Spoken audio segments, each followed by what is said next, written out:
ನಮಸ್ಕಾರ ನನ್ನ ಆತ್ಮೀಯ ಸಹೃದಯ ಸ್ನೇಹಿತರೆ, ಹೇಗಿದ್ದೀರಾ? ನೀವೆಲ್ಲ ಸದಾ ಒಳ್ಳೆಯ ಯೋಚನೆ ಮಾಡಿ, ಒಳ್ಳೆಯ ಕೆಲಸಗಳನ್ನು ಮಾಡಿ, ದೇವರ ಕೃಪಾ ಕಟಾಕ್ಷ ಸದಾ ನಿಮ್ಮ ಮೇಲಿರುತ್ತೆ. ಯಾವುದೇ ವ್ಯಕ್ತಿಗೆ ಪ್ರೇತಾತ್ಮಗಳಿಂದ ತೊಂದರೆ ಆಗಿದೆ ಅಂತ ತಿಳಿಯಬೇಕಾದ್ರೆ ಆ ವ್ಯಕ್ತಿಯ ಮೊದಲ ಸ್ವಭಾವಕ್ಕೂ ಇತ್ತೀಚಿನ ಸ್ವಭಾವಕ್ಕೂ ಬಹಳ ವ್ಯತ್ಯಾಸಗಳಿರುತ್ತೆ. ಅತಿಯಾಗಿ ಕೋಪ ಮಾಡ್ಕೊಳ್ಳೋದು, ಎದುರಿನವರು ಏನು ಹೇಳ್ತಾ ಇದ್ದಾರೆ ಅಂತ ಕೇಳ್ಕೊಳ್ಳೋ ಕ್ಷಮತೆ ಕೂಡ ಅವ್ರಿಗಿರೋದಿಲ್ಲ.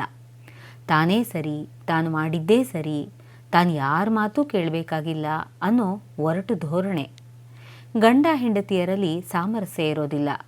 ಚಿಕ್ಕ ಚಿಕ್ಕ ವಿಷಯಕ್ಕೂ ಒಬ್ಬರನ್ನೊಬ್ಬರು ಬಿಟ್ಟೇ ಬಿಡೋಷ್ಟು ದೊಡ್ಡ ಗಲಾಟೆ ಆಗುತ್ತೆ, ಜಗಳವಾಗಿಬಿಡುತ್ತೆ. ಮನೆಯಲ್ಲಾಗಲಿ ಆಫೀಸ್ನಲ್ಲಾಗಲಿ ಶಾಂತಿ ಸಮಾಧಾನದ ಮಾತೇ ಇರೋದಿಲ್ಲ. ಎಲ್ಲದಕ್ಕೂ ಕೂಗಾಟ ಕಿರ್ಚಾಟ. ತಮಗೂ ನೆಮ್ಮದಿ ಇಲ್ಲ, ಬೇರೆಯವ್ರಿಗೂ ನೆಮ್ಮದಿ ಕೊಡೋದಿಲ್ಲ. ಮೊದಲೆಲ್ಲ ದೇವಸ್ಥಾನಕ್ಕೆ ಹೋಗೋದು ಅಥವಾ ಮನೆಯಲ್ಲಿ ಪೂಜೆ ಮಾಡ್ತಾ ಇದ್ರು. ಈ ತೊಂದರೆ ಆದ ನಂತರ ದೇವಸ್ಥಾನಕ್ಕೆ ಹೋಗೋದು ಪೂಜೆ ಮಾಡೋದು ಅಂತಂದರೆ ಬಹಳ ಉದಾಸೀನ, ಸೋಮಾರಿತನ. ಯಾವಾಗಲೂ ಮಲಗಿರಬೇಕು ಅಂತ ಅನಿಸುತ್ತೆ. ಸ್ನಾನ ಮಾಡೋದಕ್ಕೆ ಇಷ್ಟ ಆಗೋದಿಲ್ಲ. ಅತಿಯಾಗಿ ನಾನ್ ವೆಜ್ ತಿನ್ನೋದು, ಸ್ವೀಟ್ ಇಷ್ಟಪಡೋದು, ಕುಡಿತ ಇವೆಲ್ಲ ಜಾಸ್ತಿ ಆಗುತ್ತೆ. ಇಂಥವರು ಹೆಚ್ಚು ಊಟ ಮಾಡ್ತಾರೆ. ಕೆಟ್ಟ ಕನಸುಗಳು ಬರುತ್ತೆ. ಅಂದರೆ ಕನಸಿನಲ್ಲಿ ಟಾಯ್ಲೆಟು, ಸೂಸು, ಗಲೀಜು ಇವೆಲ್ಲ ಕಾಣೋಕ್ಕೆ ಶುರುವಾಗುತ್ತೆ. ವಸ್ತ್ರವಿಲ್ಲದ ಅವರದೇ ದೇಹ ಅಥವಾ ಬೆತ್ತಲೆಯಾಗಿ ಸ್ನಾನ ಮಾಡೋದು, ನಿದ್ದೆಯಲ್ಲಿ ಆಗಾಗ ಎಚ್ಚರವಾಗೋದು, ನಮ್ಮ ಬಂಧು ಮಿತ್ರರು ಒಳ್ಳೆಯವರಾಗಿದ್ದರೂ ಶತ್ರುಗಳ ಹಾಗೆ ನಮಗೆ ಕಾಣಿಸೋದು, ಮನೆಯಲ್ಲಿ ಎಲೆಕ್ಟ್ರಾನಿಕ್ ವಸ್ತುಗಳು ಆಗಾಗ ಕೆಡ್ತಾ ಇರುತ್ತೆ, ದೇಹದ ಮೇಲೆ ಅಲ್ಲಲ್ಲಿ ರಕ್ತ ಹೆಪ್ಪುಕಟ್ಟಿ ಕಲೆಗಳಾಗತ್ತೆ, ಆಗಾಗ ತುಂಬ ಆಯಾಸ ಆಗುತ್ತೆ, ಸುಸ್ತಾಗತ್ತೆ. ಡಾಕ್ಟ್ರ್ ಹತ್ರ ಹೋಗಿ ವೈಜ್ಞಾನಿಕವಾಗಿ ಎಲ್ಲ ರೀತಿಯ ಪರೀಕ್ಷೆ ಮಾಡಿಸಿದ್ರೆ ಯಾವ ತೊಂದರೆನೂ ಇಲ್ಲ ಅಂತ ಡಾಕ್ಟ್ರ್ ಹೇಳ್ತಾರೆ. ಯಾವ ಕೆಲಸದಲ್ಲೂ ಜಯವೇ ಸಿಗೋದಿಲ್ಲ. ಆತ್ಮಹತ್ಯೆ ಮಾಡ್ಕೊಳ್ಳೋಣ ಅಂತ ಅನಿಸುತ್ತೆ ಇವರಿಗೆ. ಬದುಕೇ ಬೇಸರ ಆಗ್ಬಿಡುತ್ತೆ. ಧ್ಯೇಯ ಗುರಿಗಳೇ ಇಲ್ಲದ ಬದುಕಾಗ್ಬಿಡುತ್ತೆ. ಹೀಗೆ ಎಷ್ಟೋ ಮಂದಿ ಇದನ್ನು ನಂಬದೆ ಸರಿಯಾಗಿ ಗುರುತಿಸದೆ ಆತ್ಮಹತ್ಯೆ ಮಾಡ್ಕೊಂಡು ಬಿಡ್ತಾರೆ. ಈ ಎಲ್ಲ ವಿಷಯಗಳು ನನ್ನ ಸ್ವಂತ ಬಂಧು ಮಿತ್ರರು ಅನುಭವಿಸಿದ್ದನ್ನು ನಾನು ಕಣ್ಣಾರೆ ಕಂಡಿದ್ದೀನಿ. ಈ ಎಲ್ಲ ಕಷ್ಟಗಳಿಂದ ನೀವು ಪಾರಾಗಬೇಕಾದ್ರೆ ವಿಶ್ವ ಚೈತನ್ಯ ಶಕ್ತಿಯ ಕ್ರಿಯೆಯಿಂದ ದೈವಾರಾಧನೆ ಮಾಡಿದರೆ ಮಾತ್ರ ಸಾಧ್ಯ. ಈ ರೀತಿ ಅವರನ್ನು ಉಳಿಸ್ಕೊಳ್ಳೋದಕ್ಕೆ ಅವರ ಹೆಂಡತಿ, ಗಂಡ, ತಂದೆ, ತಾಯಿ, ಅಕ್ಕ, ತಂಗಿ, ಮಕ್ಕಳು ಯಾರಾದರೂ ಒಬ್ಬರು ಈ ಸಾಧನೆಗಳನ್ನು ಮಾಡಿ ಅಗೋಚರ ಶಕ್ತಿಯ ಕೃಪೆಗೆ ಪಾತ್ರರಾದರೆ ಮಾತ್ರ ನಾವು ನಮ್ಮವರನ್ನು ಉಳಿಸ್ಕೊಂಡು ನಾವು ಉಳಿಬಹುದು. ವಿಶ್ವ ಚೈತನ್ಯ ಕ್ರಿಯೆ ಮಾಡುವಾಗ ಒಂದು ಹಿಡಿ ಕಲ್ಲುಪ್ಪು, ಅಂದರೆ ಬಿಳಿಯಾದ ಕಲ್ಲುಪ್ಪಲ್ಲ, ಗ್ರಂಥಿಗೆ ಅಂಗಡಿಯಲ್ಲಿ ಶುದ್ಧೀಕರಿಸದೇ ಇರೋ ಉಪ್ಪು, ಇದು ತಿಳಿ ಬ್ರೌನ್ ಕಲರ್ನಲ್ಲಿ ಇರುತ್ತೆ. ಈ ಉಪ್ಪು ಮತ್ತು ಸ್ಫಟಿಕದ ಒಂದು ಚೂರು ಎರಡೂ ಮುಷ್ಟಿಯಲ್ಲಿ ಹಿಡಿದು ಮನೆಯ ಹೊರಗೆ ಬಂದು ಆಕಾಶವನ್ನು ನೋಡ್ತಾ ಮೊದಲು ವಿಶ್ವ ಚೈತನ್ಯ ಶಕ್ತಿಯ ತರಂಗಗಳು ನಮ್ಮ ದೇಹದಲ್ಲಿ ಸಂಚರಿಸೋ ಹಾಗೆ ಬೇಡ್ಕೊಳ್ಬೇಕು. ಈಗ ನಾವು ಒಂದು ಮಂತ್ರವನ್ನು ಹೇಳ್ತೀವಿ. ಈ ಮಂತ್ರವನ್ನು ಇಯರ್ಫೋನ್ ಅಥವಾ ಬ್ಲೂಟೂತ್ ಮೂಲಕ ನೇರವಾಗಿ ಕುಳಿತು ಅಥವಾ ನೇರವಾಗಿ ಮಲಗಿ ಕೇಳಿಸಿಕೊಳ್ತಾ ನಾವು ಹೇಳಿದ ರೀತಿ ವಿಜುವಲೈಸ್ ಮಾಡಿಕೊಳ್ಬೇಕು. ನಿಮಗೋಸ್ಕರ ನಾವು 9 ಬಾರಿ ಈ ಮಂತ್ರವನ್ನು ಹೇಳ್ತೀವಿ. ವಿಶ್ವ ಚೈತನ್ಯ ಶಕ್ತಿಯೇ, ನನ್ನ ದೇಹದಲ್ಲಿ ಪ್ರವಾಹದ ರೀತಿ ನಿಮ್ಮ ದಿವ್ಯ ಶಕ್ತಿ ತರಂಗಗಳು ಸಂಚರಿಸುತ್ತಿರುವುದಕ್ಕೆ ಕೋಟಿ ಕೋಟಿ ಧನ್ಯವಾದಗಳು, ಕೃತಜ್ಞತೆಗಳು. ನನ್ನ ದೇಹವನ್ನು ಯಾವುದೇ ಕೆಟ್ಟ ದುಷ್ಟ ಶಕ್ತಿ ಸೇರದಂತೆ ಸುರಕ್ಷಿತವಾದ ಕವಚವನ್ನು ನನ್ನ ಸಂತೋಷಕ್ಕಾಗಿ ಸುಖಕ್ಕಾಗಿ ಕೊಟ್ಟಿದ್ದಕ್ಕೆ ಅನಂತ ವಿಶ್ವ ಚೈತನ್ಯ ಶಕ್ತಿಗೆ ಅನಂತ ಅನಂತ ಕೋಟಿ ಕೋಟಿ ಕೃತಜ್ಞತೆಗಳು. ವಿಶ್ವ ಚೈತನ್ಯ ಶಕ್ತಿಯೇ, ನನ್ನ ದೇಹದಲ್ಲಿ ಪ್ರವಾಹದ ರೀತಿ ನಿಮ್ಮ ದಿವ್ಯ ಶಕ್ತಿ ತರಂಗಗಳು ಸಂಚರಿಸುತ್ತಿರುವುದಕ್ಕೆ ಕೋಟಿ ಕೋಟಿ ಧನ್ಯವಾದಗಳು, ಕೃತಜ್ಞತೆಗಳು. ನನ್ನ ದೇಹವನ್ನು ಯಾವುದೇ ಕೆಟ್ಟ ದುಷ್ಟ ಶಕ್ತಿ ಸೇರದಂತೆ ಸುರಕ್ಷಿತವಾದ ಕವಚವನ್ನು ನನ್ನ ಸಂತೋಷಕ್ಕಾಗಿ ಸುಖಕ್ಕಾಗಿ ಕೊಟ್ಟಿದ್ದಕ್ಕೆ ಅನಂತ ವಿಶ್ವ ಚೈತನ್ಯ ಶಕ್ತಿಗೆ ಅನಂತ ಅನಂತ ಕೋಟಿ ಕೋಟಿ ಕೃತಜ್ಞತೆಗಳು.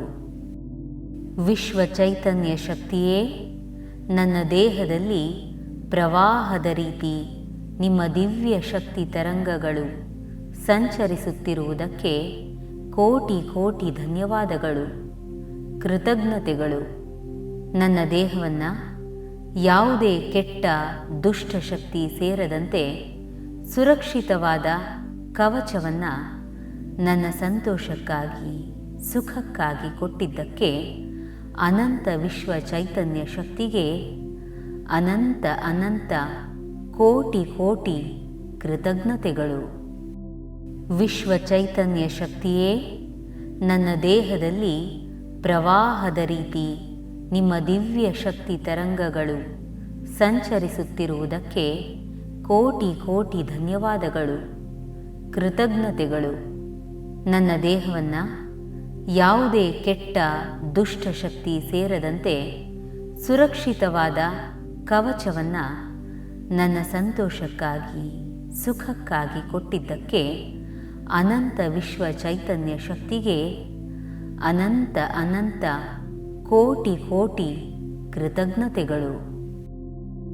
ವಿಶ್ವ ಚೈತನ್ಯ ಶಕ್ತಿಯೇ, ನನ್ನ ದೇಹದಲ್ಲಿ ಪ್ರವಾಹದ ರೀತಿ ನಿಮ್ಮ ದಿವ್ಯ ಶಕ್ತಿ ತರಂಗಗಳು ಸಂಚರಿಸುತ್ತಿರುವುದಕ್ಕೆ ಕೋಟಿ ಕೋಟಿ ಧನ್ಯವಾದಗಳು, ಕೃತಜ್ಞತೆಗಳು. ನನ್ನ ದೇಹವನ್ನು ಯಾವುದೇ ಕೆಟ್ಟ ದುಷ್ಟ ಶಕ್ತಿ ಸೇರದಂತೆ ಸುರಕ್ಷಿತವಾದ ಕವಚವನ್ನು ನನ್ನ ಸಂತೋಷಕ್ಕಾಗಿ ಸುಖಕ್ಕಾಗಿ ಕೊಟ್ಟಿದ್ದಕ್ಕೆ ಅನಂತ ವಿಶ್ವ ಚೈತನ್ಯ ಶಕ್ತಿಗೆ ಅನಂತ ಅನಂತ ಕೋಟಿ ಕೋಟಿ ಕೃತಜ್ಞತೆಗಳು. ವಿಶ್ವ ಚೈತನ್ಯ ಶಕ್ತಿಯೇ, ನನ್ನ ದೇಹದಲ್ಲಿ ಪ್ರವಾಹದ ರೀತಿ ನಿಮ್ಮ ದಿವ್ಯ ಶಕ್ತಿ ತರಂಗಗಳು ಸಂಚರಿಸುತ್ತಿರುವುದಕ್ಕೆ ಕೋಟಿ ಕೋಟಿ ಧನ್ಯವಾದಗಳು, ಕೃತಜ್ಞತೆಗಳು. ನನ್ನ ದೇಹವನ್ನು ಯಾವುದೇ ಕೆಟ್ಟ ದುಷ್ಟ ಶಕ್ತಿ ಸೇರದಂತೆ ಸುರಕ್ಷಿತವಾದ ಕವಚವನ್ನು ನನ್ನ ಸಂತೋಷಕ್ಕಾಗಿ ಸುಖಕ್ಕಾಗಿ ಕೊಟ್ಟಿದ್ದಕ್ಕೆ ಅನಂತ ವಿಶ್ವ ಚೈತನ್ಯ ಶಕ್ತಿಗೆ ಅನಂತ ಅನಂತ ಕೋಟಿ ಕೋಟಿ ಕೃತಜ್ಞತೆಗಳು. ವಿಶ್ವ ಚೈತನ್ಯ ಶಕ್ತಿಯೇ, ನನ್ನ ದೇಹದಲ್ಲಿ ಪ್ರವಾಹದ ರೀತಿ ನಿಮ್ಮ ದಿವ್ಯ ಶಕ್ತಿ ತರಂಗಗಳು ಸಂಚರಿಸುತ್ತಿರುವುದಕ್ಕೆ ಕೋಟಿ ಕೋಟಿ ಧನ್ಯವಾದಗಳು, ಕೃತಜ್ಞತೆಗಳು. ನನ್ನ ದೇಹವನ್ನು ಯಾವುದೇ ಕೆಟ್ಟ ದುಷ್ಟ ಶಕ್ತಿ ಸೇರದಂತೆ ಸುರಕ್ಷಿತವಾದ ಕವಚವನ್ನು ನನ್ನ ಸಂತೋಷಕ್ಕಾಗಿ ಸುಖಕ್ಕಾಗಿ ಕೊಟ್ಟಿದ್ದಕ್ಕೆ ಅನಂತ ವಿಶ್ವ ಚೈತನ್ಯ ಶಕ್ತಿಗೆ ಅನಂತ ಅನಂತ ಕೋಟಿ ಕೋಟಿ ಕೃತಜ್ಞತೆಗಳು.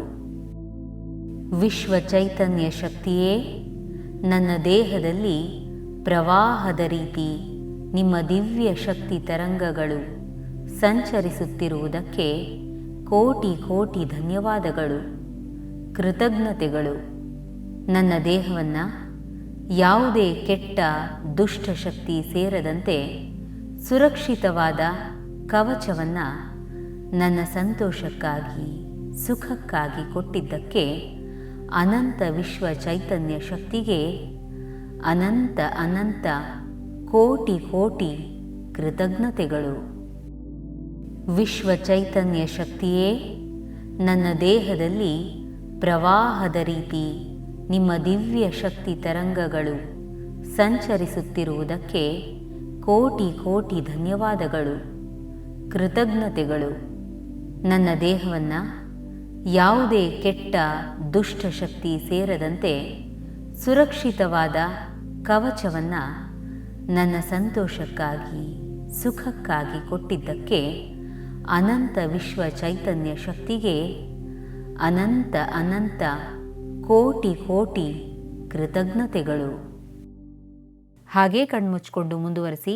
ನನ್ನ ದೇಹವನ್ನು ಯಾವುದೇ ಕೆಟ್ಟ ದುಷ್ಟ ಶಕ್ತಿಗಳು ಸೇರದ ಹಾಗೆ ಸುರಕ್ಷಿತವಾದ ಕವಚವನ್ನು ನನ್ನ ಸಂತೋಷಕ್ಕಾಗಿ ಸುಖಕ್ಕಾಗಿ ಕೊಟ್ಟಿದ್ದಕ್ಕೆ ಅನಂತ ವಿಶ್ವ ಚೈತನ್ಯ ಶಕ್ತಿಗೆ ಅನಂತ ಅನಂತ ಕೋಟಿ ಕೋಟಿ ಕೃತಜ್ಞತೆಗಳು. ಹೀಗೆ ಹೇಳ್ತಾನೇ ಇರಬೇಕು. ನಿಮಗೆ ಎಷ್ಟು ಹೊತ್ತು ಆಗುತ್ತೋ ಅಷ್ಟು ಹೊತ್ತು ಹೇಳ್ಕೊಳ್ಳಿ. ಕೊನೆಗೆ ಆ ಕೈಯಲ್ಲಿದ್ದ ಉಪ್ಪು ಮತ್ತು ಸ್ಫಟಿಕವನ್ನು ನಿಮಗೆ ನೀವೇ 7 ಸಲ ನಿವಾಳಿಸ್ಕೊಳ್ಳಿ. ಉಪ್ಪನ್ನು ನೀರಿಗೆ ಹಾಕಿಬಿಡಿ. ಸ್ಫಟಿಕವನ್ನು ಸ್ವಲ್ಪ ಕರ್ಪೂರ ಹಾಕಿ ಸುಟ್ಟುಬಿಡಿ. ಜಾಸ್ತಿ ತೊಂದರೆ ಇದ್ದವರು ಹೀಗೆ ಬ್ರಾಹ್ಮಿ ಮುಹೂರ್ತದಲ್ಲಿ ಮತ್ತು ಸಂಜೆ 7 ಗಂಟೆ ಮೇಲೆ ಮಾಡಿ. 21 ದಿನ ತಪ್ಪದೇ ಮಾಡಿ. ಕಡಿಮೆ ತೊಂದರೆ ಇದ್ದರೆ ಸಂಜೆ ಮಾತ್ರ ಮಾಡಿ. ಇದರಿಂದ ದೃಷ್ಟಿದೋಷ ಮತ್ತು ಮಾಟ ಮಂತ್ರದ ತೊಂದರೆ ಇದ್ದರೆ ಸಂಪೂರ್ಣವಾಗಿ ನಿವಾರಣೆ ಆಗೇ ತೀರುತ್ತೆ. ಯಾವ ಕಾರಣಕ್ಕೂ ಜ್ಯೋತಿಷಿಗಳು ಮತ್ತು ದೆವ್ವ ಬಿಡಿಸೋರ ಹತ್ರ ಹೋಗಬೇಡಿ. ನಿಮ್ಮ ಸಮಯ, ಹಣ ಎಲ್ಲ ವ್ಯರ್ಥವಾಗುತ್ತೆ. 100ಕ್ಕೆ 100ರಷ್ಟು ಪರಿಣಾಮಕಾರಿಯಾದ ಈ ಕ್ರಿಯೆಯನ್ನು ನೀವು ಮನೆಯಲ್ಲೇ ಮಾಡಿ. ಇಡೀ ಪ್ರಯೋಗವನ್ನು ನೀವು ಬೇರೆಯವರಿಗೂ ಮಾಡಬಹುದು. ನಿಮ್ಮ ಸಮಸ್ಯೆಗಳು ಪರಿಹಾರವಾದ ಕೂಡಲೇ ನಮಗೆ ಕಮೆಂಟ್ ಮಾಡಿ ನಿಮ್ಮ ಅಭಿಪ್ರಾಯವನ್ನು ತಿಳಿಸಿ. ನಮಸ್ಕಾರ. ಎಲ್ಲರಿಗೂ ಒಳ್ಳೆಯದಾಗಲಿ. ಅನಂತ ವಿಶ್ವ ಚೈತನ್ಯ ಶಕ್ತಿಗೆ ಜೈ.